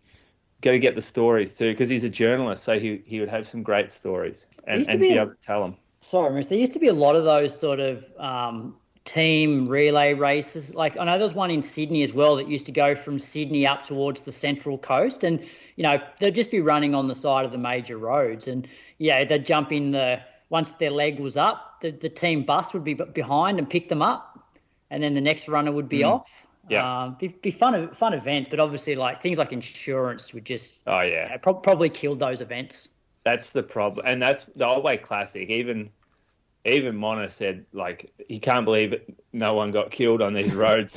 What they were just running them on open roads. Yeah. Different era. Yeah, certainly is. That's all that Great Ocean Road. Yeah, Great Ocean Road. Yeah, good weekend. 9 of 10K PBs over in London, England. Watch this Sunday morning, perfect time, about 6 a.m. while you're getting ready for your long run to watch these 10K races. Both races are pretty epic. Megan Keith, never heard of her before. Sorry, UK listeners, but she got the win. She ran 31:03 to beat Fiona O'Keefe, who was the lady boys who won the US Olympic trials in her very first marathon. She ran 31:03. Amanda Vestry was third, 31:10. We did have Leanne Pompiani in the race, who was a DNF. But if you get a chance, go watch the last 250 metres of this race. You wouldn't believe at the 200 metre mark that Megan gets up here, but she finds something. When you see Peyton Craig race and you can find something with 120 metres to go? Yeah, that's what Megan did. And you wouldn't have had somebody else's money on her with 100 metres to go, but she found something. Crowd, of course, would have been going nuts because it was a a UK lady beating a US lady with 100 metres to go. Well, she beat her with like 20 minutes to go. Got her on the line. So, that was entertaining. And I was thinking, Croaks, like you made the point about Zatopek, because this is an on race as well, on track nights. So much is going on in the middle of the field. The only way you can watch it, and I'm not sure how they go watching it there, maybe they've got to be like really elevated, but they're lucky the stream they have the motorbike on the track with the video camera on the back. Otherwise, you couldn't see across the track because there's so much going on in the middle of that track. Performances. What's going on in the middle? Oh, people getting hammered, drinking beers. There was a guy hurdling like fire. Like they had all these things lit up on fire and he was running like this. Yeah, like just people juggling knives, stuff like that. Like it looks way different than any other track meet in the world. But obviously they've had a bit of success. Mohammed Ismail won the men's 27-22. The local Patrick Dever was second, 27-23. Felix Bohr was third, 27-27. Dever went to the front after the pacer dropped out about 4K. Got a bit excited. Looked like he was going to run away with it. But then, this was really weird. So he lapped, remember Sam Chalanga from the US? Oh, yeah. Come out and won Zatopek one year. Dever would have lapped Chalanga with, I'm going to say 7 laps to go. And Chalanga just stuck behind him. And then you're like, okay, you know how sometimes that happens? Like when you lap someone, they stay behind you for 100 metres. He stayed behind them until they hit the bell. And it was just in the way. I hated it. I'm like, this is bullshit. Piss off. Like, you're being lapped. Get out of the way. So there was a stage where it was, I reckon, 2 laps to go, or maybe 600 metres to go, where there was Ismail, Chalanga, Dever. So the people in the real race are first and third, and you got this lapped runner sitting in second trying to keep up with him. And even the commentators made like a couple of remarks about this is getting dangerous now. What happens if Ismail makes the move and then Dever's back in third and can't get around Chalanga? And yeah, it was really, really odd that if he had that much energy to stay with him for the last 7 laps, why was he lapped in the first place? Yeah, it was weird. Don't know. Really, really weird. Anyway, so that was another 10,000 metre PBs. Just seems to be growing and growing over there, and just wild. Moose, you love that race, don't you? I love it. I think it's the most innovative thing that's happened in our sport in the last, 10 years has been going. Oh, yeah. And they should be congratulated. UK listeners, Croaks didn't even want me to bring it up tonight, but I had to work really hard off air to try to get that mentioned. So you come with some passion about it too. I think it's innovative. We need this shit to happen in our sport. Well, he knew he had to lift. He knew he had to bring some energy for it. Otherwise, save salt for this, for the no content. Yeah. I love the UK listeners. Poor Rose Davies breaks the Aussie record, and he wasn't up and about that one. But this night of 10,000 metre PVs, can't shut him up. I literally stopped you guys from going through Matthew Ramsden's full history of an athlete to get back to Rose Davies. I'm very respectful of Rose Davies, but I'm very respectful of innovative things that happen in the sport. As you're listening to this show, you're probably training for a race. But how dialed in is your race nutrition? Precision Fuel and Hydration has a free online planner that you can use to work out how much carb, sodium, and fluid you need to perform at your best. Then they have a range of fuel and electrolyte products to make it real easy to hit your numbers. Brady regularly uses their resealable 90-gram gel on his longer runs. They also work with a long list of top runners, including 4-time Olympian Lisa Waitman, Hayden Hawkes, and regular guest on the show, Izzy Bat Doyle. Click the link in the show notes to use the planner to personalise your strategy for your next race. Then use the code INSIDE to get 15% off your first order of fuel and electrolytes and help support the show. Patrons can get 20% off using the code shared in our Patreon-only shows. Moose, last bit from you, UTA, and then I'm telling us about some drug news. And Croaks, you want to tell us about Jared Clifford. Big week in news. Am I doing the full podiums of this race? Up to you, Moose. You know who the big names are in the trail world. Oh, no, I don't actually at all. You are. Bogan Hotham, record holder. Yeah, these... I don't know the names. In the 100K, Michael Dimuantes.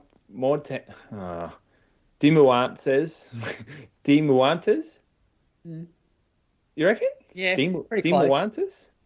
Dimuantes. He ran 9:01. He beat Sean Petit 9:55, so that's nearly an hour, and Joseph McGrath just behind. Beth McKenzie, she won. Interesting story. Served a doping ban actually. in the as a former triathlete. So she's now in the running world. She ran 10:41, and then she beat Lucy Bartholomew, past guest of the show, actually, Brady. Yes, correct. You did that one. Big re-release that. Well, getting that many I only do one a week. She ran 11 hours, and then Steph Austin, she ran 11:11. So, I recognise those three ladies. What do you know about the doping? What's the doping ban? She was just on Steph. She was a member of our Inside Running Steigen #1 team. She was actually. Our winning team, Croaks, in the one and only competition. That's right. Yeah, good on her. She was strong that day. Not quite like the speed athlete that we perhaps needed as the race got shorter, given that she's an ultra marathoner, but still good from her. Hey, what was the doping ban? What was it? Yeah. What was it called? I forgot what it was called. It got blamed on a tainted supplement, I think. But yeah, burrito. I'm not sure it was not a burrito, a supplement. Oh yeah. That's what it. Osterone. Yeah, that's right. Yeah. Yeah. Don't know the backstory. Anyway, in the 50K, Charlie Hamilton won 3:57. David Horschmidt 3:59. Clement Durant's 4:05. Kate Avery won the 50K. Just talking about her the other day, weren't we? We were. Yep. 4:46. Apparently from Geelong. Said Geelong. Is that right? Is that where she lives? Oh yeah, that's what I'm asking you. You know her. I don't know her. You're the one saying where she lives. I don't know where she lives. Well, I'm asking you. I thought that anyway. Sure. Sarah Jane Miller 4:49 and Margie Campbell 4:52. And look, this is an ultra marathon, and we're reading out 22K results. I don't have to skip them if you want, Moose. Yeah, all right, skip them. I'll do the winners: Pat Hennessy, Sarah Levette, and then another one. There was it World Parachamps on, and Jared Cliffick finished 6th place in the 5K. He ran 15:15, and it was won in 14:27. He's in the 1,500 metres, I think, tomorrow, our time. Right. Yeah, pretty interrupted build-up. He's been injured for a long time, hasn't he? So she's back rolling. Big news of the week, though, boys. Big doping news. Rogers Kwamoy, he's been banned for 6 years, so backdated from July 2016 to August 2023. So does that mean he can compete now? Wait, what? Yeah. I don't think so, because he's been competing that whole time. No, so he's banned for 6 years from... So he's banned, I think, for the next 6 years, from 2023 till 2029. But his results are basically DQ'd from everything since July 2016. Yeah, which includes the Olympics. Where Com Games, 2018. Com Games, he got a bronze medal. Yep. The Com Games in the 10K. He won the World Under-20 Championships, where he ran 27.25 for 10K. He was 10th at World Cross Country. He was 4th at the World Championships, 7th at the Olympics. So this is a very, very big name. Kenyan athlete. Did some more reading today. There's a journalist, Edmund Wilson. He's written a online article on it that I read today. And I've been very surprised about the lack of people talking about the connection to... so he's coached by Patrick Sang, who was Eliud Kipchoge's coach. So he wrote today that this guy's banned... And Faith Kipyegon. Pardon? And Faith Kipyegon. Yep. So he just wrote today that Kwamoy was banned for blood doping to a dangerous level from July 2016 to Feb 2023. He's the second athlete coached by Patrick Sang to be caught via the ABP, which is the athlete biological passport. Mm-hmm. So they monitor their blood levels over a period of time. And it says on page 10 of this report that he's had 43 different samples taken, which escalated to 23 samples in 2022 alone. So,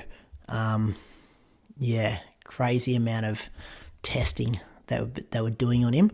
And then I think they kind of said in the report as well that there's no way you could have the hemoglobin at this level. There is a number here. Haven't got it right in front of me at the moment. But would 19 ring a bell, Moose? Do you know hemoglobin numbers off the top of your head?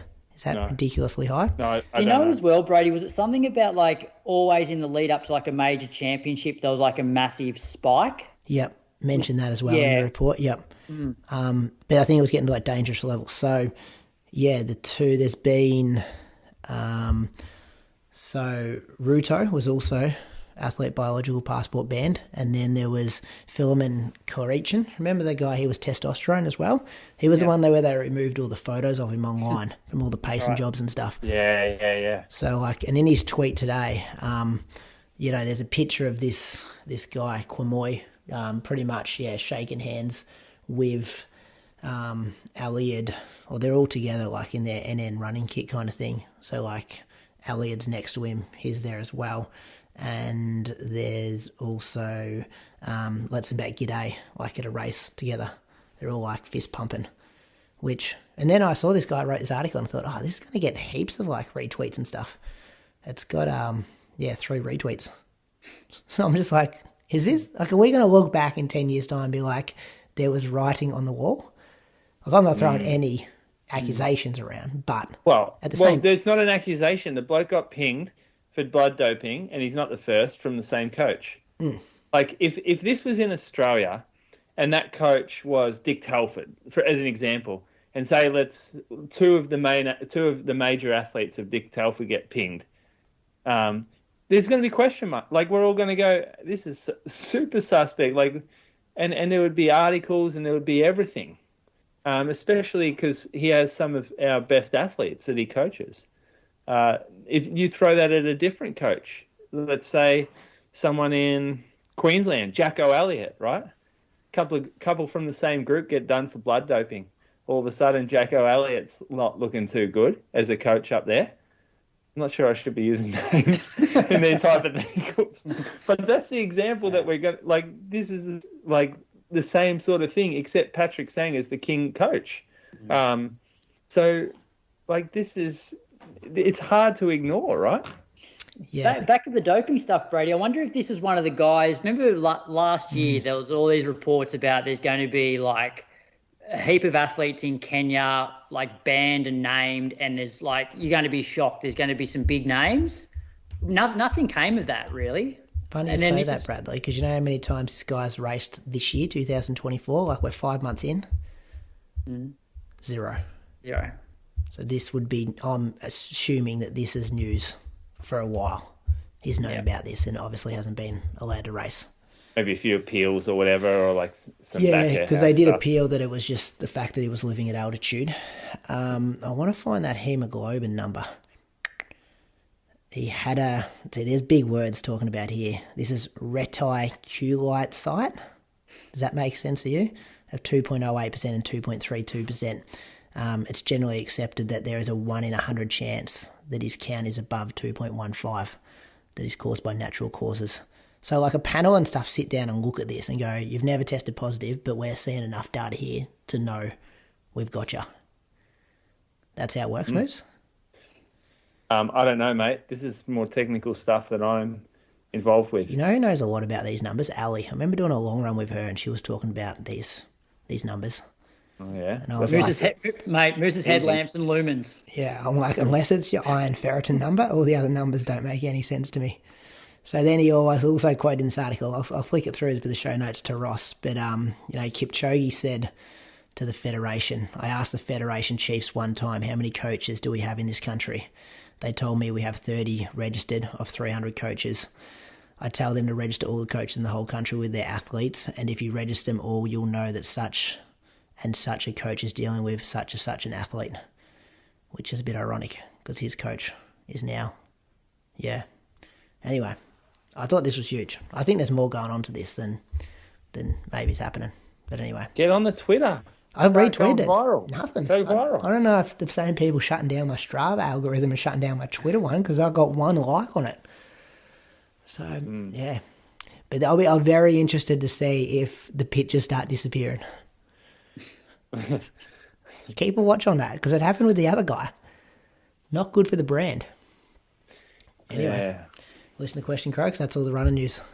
All right. As you all run 100 plus kilometers per week and run marathons quite a lot, I was wondering if you ever get concerned about joint issues or bone-related issues later in life from all the pounding on concrete, or is it just an urban myth? And that question comes in from Michael McWeeny. So there is research out there around knees, and I think it's mainly around knees. Like, how are your knees after running for a long period of time? And just to simplify it, knee health of a runner who runs a moderate amount for an extended long period of time, like through their life, is much healthier than someone who doesn't run at all. But I think when they look at someone who runs at a very high volume for a long period of time, the knee health is often worse than that who runs moderate. So there's a healthy amount of running for the joint, and then there's an unhealthy amount, which is excess high, super high amounts, like what we all do. Not me at the moment, but like historically what we've done. And then there's the person who doesn't run, and your joints are less healthy than if you did run a little bit. Did you ask Monitor on the weekend how his knees are? Because he's a guy that has run a lot, and I wonder how his knees are. I don't think his knees are too bad, but his calf and Achilles is cooked. Like, he's had more calf and Achilles issues than 50 people that I know that run combined. But I think his knees have always been fairly good.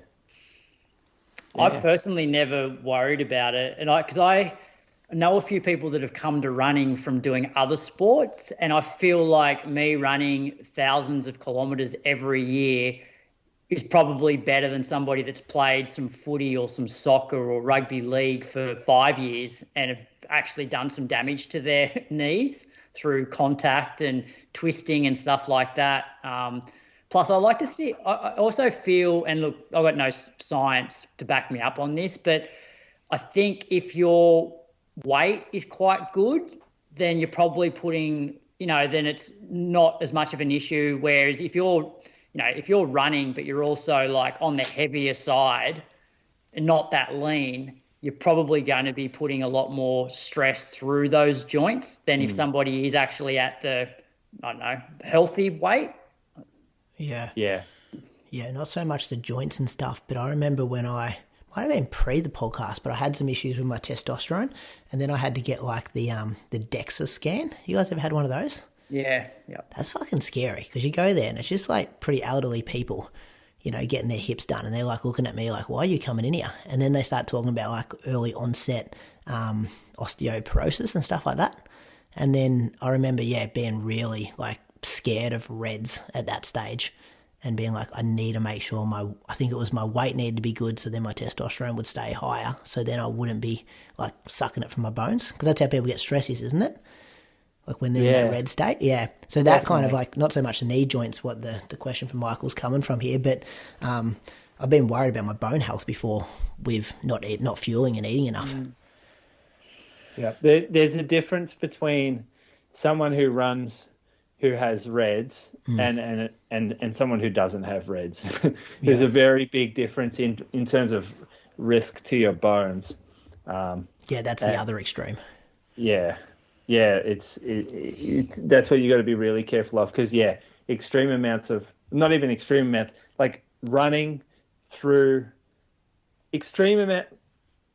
Anyone who suffers from reds, it can have long-term consequence on your bone health, and the main one being that osteoporosis, which is pretty scary if you're getting that early on in life. It can really affect your quality of life, like how much you can exercise, and I wonder if running surface plays a factor in joint health as well. Like if I'm doing 90% of my running on a trail versus and I'm running 150k a week versus doing 90% of that on on the concrete, probably impacts things a bit as well. Yeah, I don't know the answer to that, but I remember there was like a study that showed that it had no difference between running on grass and running on concrete in terms of injury rates or something. And every single runner that hears that goes, oh, that's not right. Like something wrong with that study. Like you kind of just know. I feel like that's something that intuition tells us. If you don't get as hurt if you run on the dirt as much as if you run on the concrete. Surely these new shoes are good for your joints, though. Well, that's the tricky thing. Like, how do you load the joint? How much force and impact does a foam dissipate? Like, it's hard to measure load through a joint with different foams, and like it would be a really good study just to see how much a softer foam changes joint load. I'm not sure I've ever seen anything like that, to take like a really firm shoe and a really soft shoe, because the main thing that changes joint load is your running technique. So if you're running like a particular way, you can add or lessen load through certain joints, and you can put load elsewhere. So someone that's got quite a big overstride lands through their rear foot outside their center of gravity, real braking force will load the knee a lot more than someone that runs up on the midfoot with a really high cadence. And they're going to load the calf and Achilles really highly. So I'm not sure foam has as much to do with it as running technique, and even strength work can help take load off the joints as well. Good question. Moose on the loose. What do you got this week? Oh, this one was a shitty one. So we were on Saturday, like we go down to Great Ocean Road Expo. It's bloody good. It's pumping. All runners in the one area. So everyone at this race is basically a runner or associated with someone who is running on the day. And if you're coming over to a running tent like us, like we're selling proper running stuff, like gloves and running beanies, headlamps, nutrition, running socks, you're going to be a runner. You're going to be part of the running community. So we had 3 Garmins out just displayed basically in front of the table we were standing at, where we were operating our computer and scanning products to sell, that kind of thing. But occasionally someone would be looking at a product that we had set up on a rack, and we'd go and help them and just talk about what they needed and just give them advice. And during one of these times that we were helping someone flogged $1,000 Garmin from our table. Oh, no. 965, 945. What's one we went? 965. Yeah. So it was, and like, it's a lot, like it's not like a shoe in terms of margin. Like you get bugger all with these electronic products. It was basically, you pretty much lose $1,000. And it was, what hurts the most is it's not just a random person. Like it's someone from the running community that stole this watch from other people in the running community. And that's what gets me. Like I've thought about it so much. It's just like the person next to you on the start line could be a thieving motherfucker who will steal from you. Like blatantly steal, like not like indirectly steal or whatever, like doping, rah. Like there's someone's $1,000 thing that they own, and I'm just going to put it in my pocket and walk away. Doesn't get much worse than that. It's a pretty dog act, isn't it? We go down there, and like, no matter what we do, we're fucking $1,000 down on the whole weekend. Like whatever comes out of it, that's $1,000. Add to the accommodation, which was $1,000. Like fucking hell, it just makes it all like you just put in so much effort, and then someone just steals $1,000 from you just as quickly and simply as putting it in your pocket. And we were just trusted people. Like we never thought the runners would steal like that. Like I'd say we're a pretty good group of bloody people, generally speaking. You reckon it was a runner? You don't reckon someone thought, you know what, we could easy knock off stuff here, it's so busy? Wasn't the big fella that came into the store the other week, Moose? Yeah, he wasn't hooking around. Do you know what? That bloke got arrested. Did he? That bloke got arrested by I'm not. Well, I won't say his name is a police officer. Those photos of gold though, Moose. The one I know. with his pants around his ankles. Big. Yeah, I won't say his name either. But he got arrested for. He walked down the street and he was belting people as he walked along the street.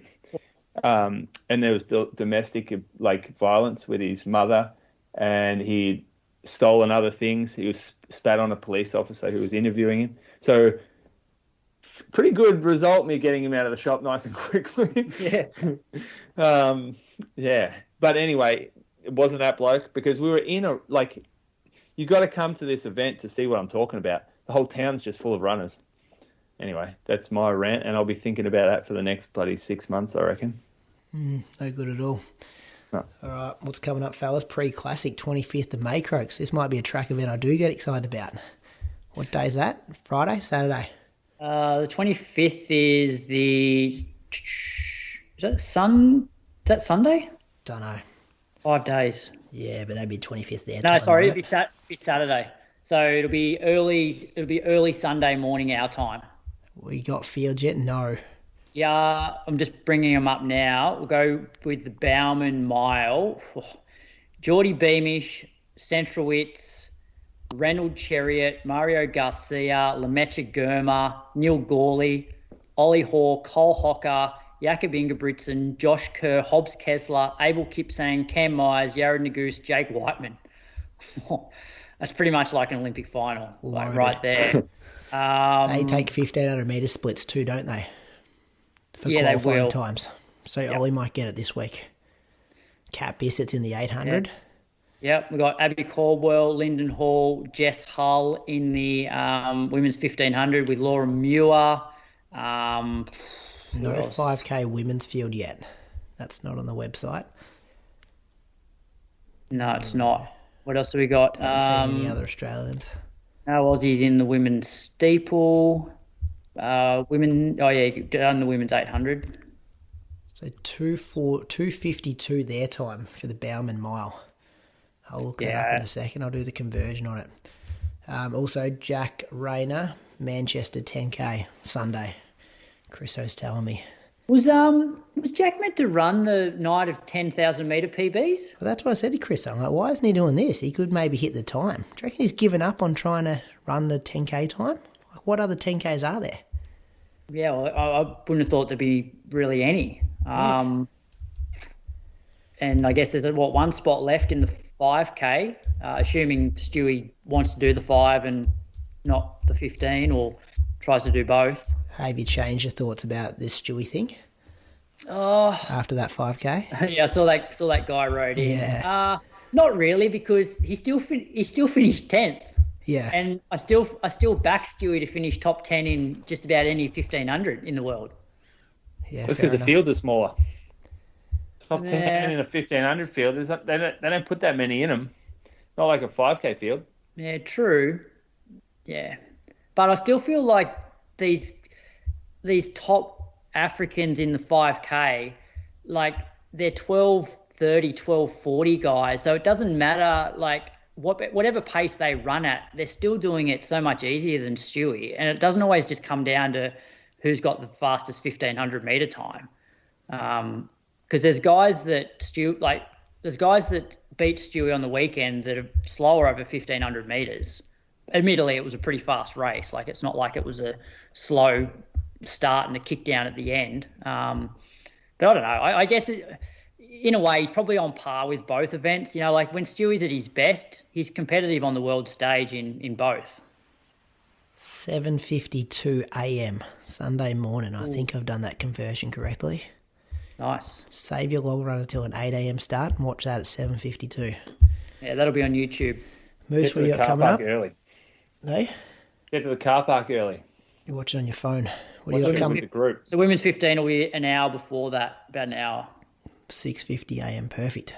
What do you got coming up between now and next week, Moose? Mate, I am flat knackered this week. Trying to make that $1,000 back. I got to work. I got to do all my orders for next year, 2025. It's getting harder. Brands are getting harder. Hey, when you said earlier about the goat shoe you've been running in, that the Mizuno Neo Vista doesn't compare to, what's that shoe? Super Blast. Oh, 2. No, one. Oh, is there 2 coming out soon? Yeah, it is. The Neo Vista is much more of a race day super shoe feel than the Super Blast. You want to get into this now? No. Now we'll let's save it review. because we do a review. But you agree with me though, Brady, don't you? It's like pretty fun shoe. It's ridiculous. It's too good for a jogger. It's a super shoe that you can jog in, which I don't think is going to be good for us. When we've all got like bad hips, I reckon it's all the forces going up our legs. Do you know what I mean? It's got to come back and get us at some stage. That's why last week I wore it on the Wednesday because I felt like off the back of a Tuesday session, it was just really comfortable to run in for like 95 minutes. But for the long run, I'm like, nah. I want to go back to something that's maybe a little bit more traditional. Yeah. So I wore the Nova Blast. But imagine in 2 years, every jogging shoe might feel like that. Yeah, it is a fun shoe. Croaks, what are you doing? Moving house. Moving house the next 2-3 days. That's the end of the episode, ladies and gents. Hope you enjoyed it.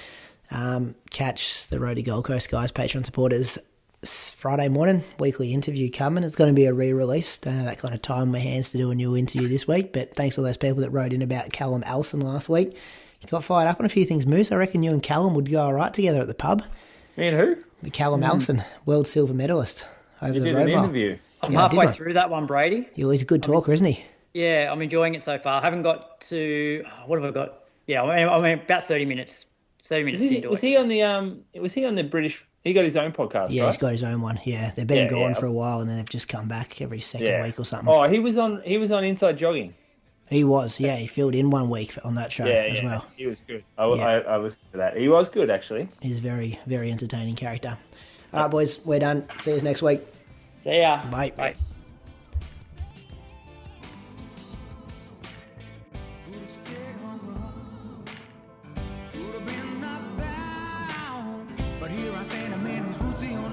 And I'm gonna hold my head up high. I was taught as a young man, doesn't matter if you're white or black. Just show love to everyone you meet, doesn't matter if it don't